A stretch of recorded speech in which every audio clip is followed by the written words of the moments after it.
চানা দাইল নহৰু আদা দি পিচি তাত পিঁয়াজ নিমখ হালধি দিছোঁ বৰা বনাবলৈ। নৰসিংহ কুমলীয়া পাত পিচি ল'ম। নৰসিংহ পিছা হৈ গ'ল। এবাৰ নহৰু আদাখিনি খুন্দি লওঁ। এইবাৰ কেৰাহীত তেল দি লৈছোঁ।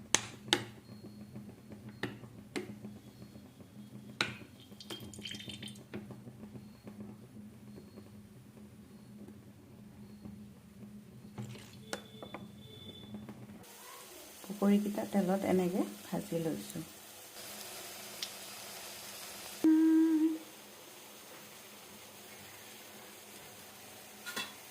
পকৰীকেইটা এবাৰ কাঢ়ি লওঁ। পকৰীকেইটা কাঢ়ি ল'লোঁ।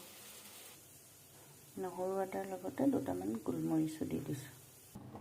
পিঁয়াজ নহৰু আদা গোলমৰিচ তেজপাত।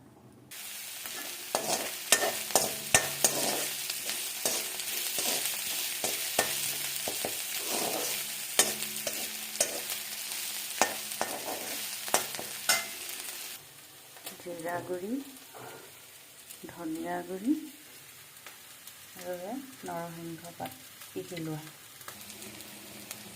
জিৰা গুড়ি ধনিয়া গুড়ি আৰু হালধি। এতিয়া নৰসিংহ পাত পিচি লোৱাখিনি দি দিছোঁ।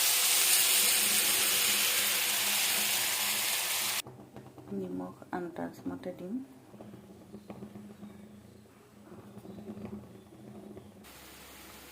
আঞ্জাখন ভালকৈ উতলিছে। এতিয়া আমি পকৰীকেইটা দি দিম।